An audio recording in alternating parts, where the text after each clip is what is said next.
Hey everybody, bull, boom, bear, bust. All right, bulls and bears. It is Friday, late Friday night. Most of you are probably watching this on Saturday, October 2nd. Either way, thank you for being here. It's been a big week. Is this the end of the Dollar Tree? We see inflation just eating up the middle class. Credit card debt skyrocketing. All sorts of household debt skyrocketing.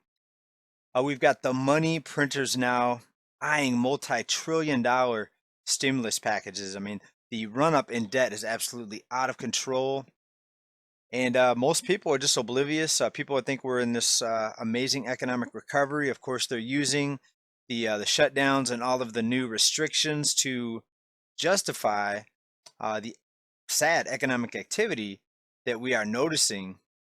So remember, there always has to be a scapegoat, but let's take a look at the most important news here that I found today for you.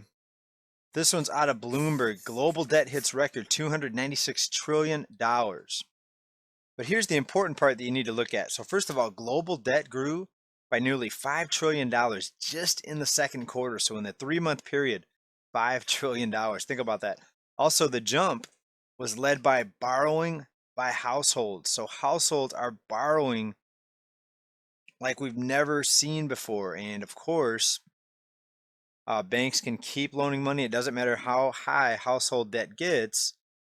There's always going to be another person to come out and take out a loan to buy the ever bigger home, to buy the ever more expensive car. It's absolutely endless and it's madness. But where does it end? You tell me. But yeah, approaching $300 trillion global debt. This debt can never be paid off.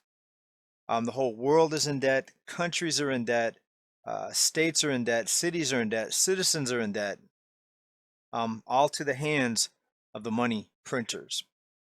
All right, so think about this. If all the money that countries have borrowed and pumped out there into the markets, keeping the banking system operational, if the first 100 trillion, 200 trillion, and now 300 trillion didn't work, does anyone think that more stimulus packages and more debt is actually going to fix anything, or are things going to continue to get worse? We're going to continue to see rising prices, demand outweighing production, therefore prices rise even faster. An absolute obliteration of the working force, the working class, the working people are being just pummeled with harassment and rules and just all kinds of problems happening, folks. This is too much to even comprehend, but this is worldwide. Now we're going to talk about what's happening in some other countries, and remember, the US is not immune to whatever we're seeing in other countries. It's funny how people think that the United States is so great that what we see happening in some of these other countries will never happen here. Well, look what's happening now, and compare that to just a few years ago. Would you have ever thought what we're seeing today would have ever happened in the good old USA? Well, it's happening. Look what's happening in Brazil. This is absolutely outrageous. Brazil families face record indebtedness as interest rates rise. So they kept interest rates low. Consumers buried themselves in debt, just like we're seeing here in the US. And now they decide to raise interest rates with record indebtedness. So all the people with the unbelievable amounts of debt that they'll never pay off, now they have to raise, or they are raising interest rates.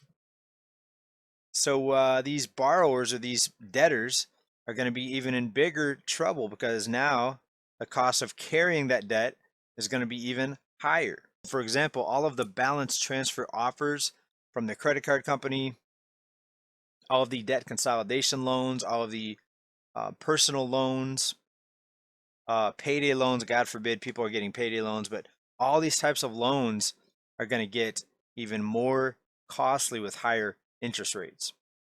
You see, higher interest rates was needed much sooner. That would have prevented the debt.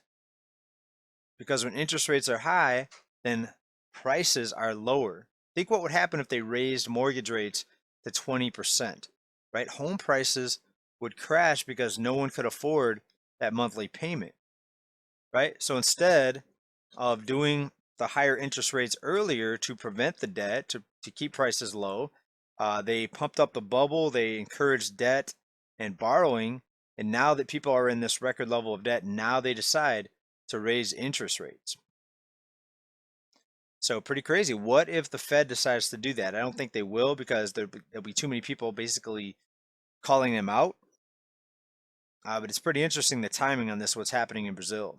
Venezuela introduces a new currency with 6 fewer zeros. So what they're doing in Venezuela, they are just cutting zeros off of their currency because the inflation is so out of control. A new currency with 6 fewer zeros debuted Friday in Venezuela, whose currency has been made nearly worthless by years of the world's worst inflation. Before the adjustment, the highest denomination was a $1 million Bolivar bill that was worth a little less than 1/4 US dollars. The new currency tops out at 100 Bolivars, a little less than $25, until inflation starts to eat away at that as well. Right, so they're simply changing the ink on the printer to fix the problem of rising prices, instead of focusing on the cause of the rising prices, which was too much money printing to begin with, a lack of production in society, not enough people making things or manufacturing things or growing things, but a lot of people eating and consuming. Seems pretty familiar with America also, doesn't it? Or pretty similar to America, rather. CNBC article, key inflation gauge watched by the Fed hits another 30-year high. And these are the same people that said this was temporary, that this was transitory inflation, but people still listen to the Fed like they're the experts. They'll put Jerome Powell in a suit and have him go out there and read off of a script like he's some expert, when at the same time, it's absolute destruction of the economy. All right, let's talk about the stock market today.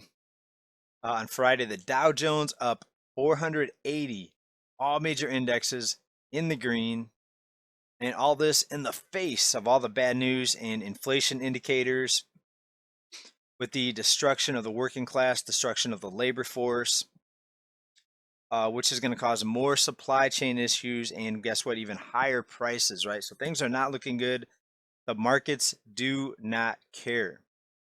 There's too many fat cats making too much money in these markets, and the markets will continue to fly until somebody pulls the plug. The plans, or one of the plans, or one of the options that you might see the money printers full, is they're going to wait until there's total chaos, until there's people on the streets. We see the eviction moratorium is actually ending here in California finally, unless they jump in at the last minute here to extend it. But the California eviction moratorium ends, leaving tenants facing a tsunami of evictions. So will it be Mad Max with millions of people on the street, with a crime just more rampant even than it is now? Millions of people starving and probably losing their lives.